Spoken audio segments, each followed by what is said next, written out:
आज हम करेंगे क्लास 11 के चैप्टर 1 का advantages of accounting. First, financial information. Accounting से हमें फाइनेंशियल पोजीशन जो कि बैलेंस शीट से, और फाइनेंशियल परफॉर्मेंस जो कि हमें प्रॉफिट एंड लॉस अकाउंट से पता चलती है स्टूडेंट्स। दूसरा, असिस्टेंट टू मैनेजमेंट। मैनेजमेंट को जो बिजनेस प्लान ड्रॉ करने होते हैं, डिसीजंस लेने होते हैं, कंट्रोल एक्सरसाइज करने होते हैं, वो भी हमें अकाउंटिंग से ही प्रोवाइड फॉर होता है। तीसरा, रिप्लेसेस मेमोरी। अब हम एक एंटिटी के कितने ट्रांजैक्शन होते हैं, डेटर से, क्रेडिटर से, जो कि ये टर्म्स हम आगे भी पढ़ेंगे। तो कितने सारे ट्रांजैक्शन होते हैं, हम एक एक ट्रांजैक्शन तो को रिमेंबर तो नहीं कर सकते। तो एक सिस्टमेटिक अकाउंटिंग रिकॉर्ड ये मेंटेन करने में मदद करता है हमें accounting record. Fourth, facilitate comparative study. अब हम मान लीजिए एक पीएनएल से पिछले साल का पीएनएल भी कंपेयर कर सकते हैं किसी एंटिटी का, या दूसरे कंपनी के पीएनएल से भी कंपेयर कर सकते हैं, बैलेंस शीट से बैलेंस शीट कंपेयर कर सकते हैं दोनों की, फाइनेंशियल पोजीशन और financial performance. Facilitate settlement of tax liabilities. जो अकाउंटिंग रिकॉर्ड्स होते हैं वो एज अ गुड एविडेंस सर्व करते हैं for computation of tax liability, जो कि हो सकता है इनकम टैक्स में टैक्स लाइबिलिटी या गुड्स एंड सर्विस टैक्स में टैक्स लाइबिलिटी आपकी कंप्यूटर। 6 point, facilitate loan. अब मान लो आपके एंटिटी को लोन लेना है, तो उसके लिए जो आपका बैंक होगा या कोई भी फाइनेंशियल इंस्टीट्यूशन होगा, तो वो आपका क्या देखेगा, ग्रोथ पोटेंशियल देखेगा, परफॉर्मेंस देखेगा। उसके लिए आपके लिए बैंक बैलेंस शीट देखेगा, पीएनएल देखेगा लास्ट सालों की। तो यहाँ पर क्या लिखा है, loan granted by bank and financial institution on the basis of growth potential and performance of the company. Seventh है एविडेंस इन कोर्ट। आप मान लो आपके एंटिटी पे कोई लीगल केस हो गया, तो मान लो उसके लिए आपसे क्या मंगाए जाएंगे, अकाउंटिंग रिकॉर्ड, तो ये आपके एविडेंस इन कोर्ट भी सर्व करता है। 8, facilitate cell of business.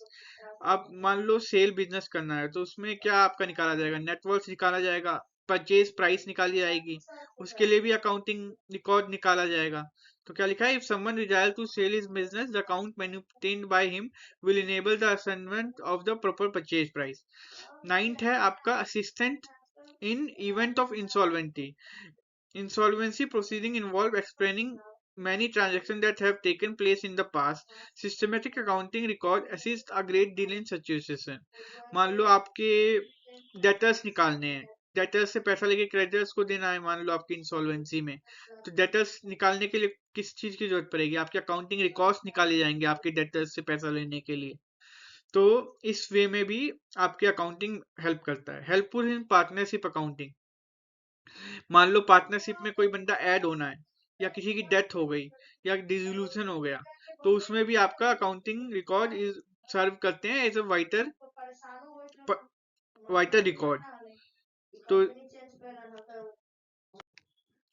Limitation of accounting में जैसे एडवांटेज है, इसके लिमिटेशंस भी हैं। Accounting is not fully exact fully exact क्यों नहीं है, क्योंकि इसमें आप एस्टिमेट भी यूज करते हो। फॉर एग्जांपल आप यूजफुल लाइफ एस्टिमेट करते हो, next realisable value of closing of stock आप यूज करते हो।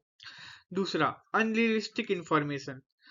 क्या होता है, अकाउंटिंग आपकी हिस्टोरिकल कॉस्ट पे चलती है। मान लो आपकी कोई बिल्डिंग है, दो 20 लाख की आपने खरीदी थी 5 साल पहले, आज उसकी कीमत 1 करोड़ हो चुकी है, लेकिन वो तो अब आपके बैलेंस शीट में हिस्टोरिकल कॉस्ट पे ही चलेगा। तो ये कई बार अनरियलिस्टिक इंफॉर्मेशन भी प्रोवाइड करवाता है। अकाउंटिंग इग्नोर्स थर्ड है, accounting ignore qualitative element.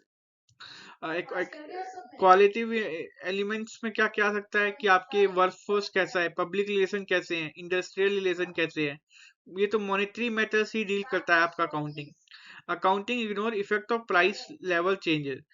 Accounting जो आपकी स्टेटमेंट है वो हिस्टोरिकल कोर्स पे बेस्ड होता है, और मनी मनी की जो वैल्यू होती है वो फ्रीक्वेंसी चेंज होती है। मान लो जो आपकी मान लो 100 रुपए की जो वैल्यू थी आज से 10 साल पहले, आज से आज उसकी वैल्यू क्या है, जो उसकी परचेजिंग पावर पैरिटी है। तो प्राइस लेवल चेंजेस अकाउंटिंग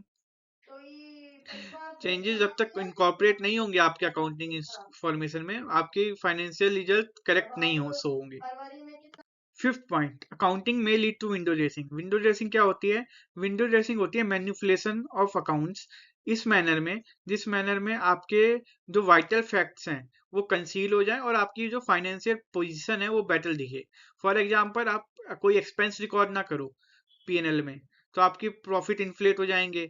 आप कोई लाइबिलिटी रिकॉर्ड ना करो, तो आपके बैलेंस शीट में पोजीशन जो आपका मान लो कोई रेशियो है वो बेटर दिखेगा, मान लो debt to equity ratio better दिखेगा। ये आपके विंडो ड्रेसिंग्स में आती है। एक एग्जांपल के थ्रू आपने को समझाया मैंने। Thanks guide, thanks for listening.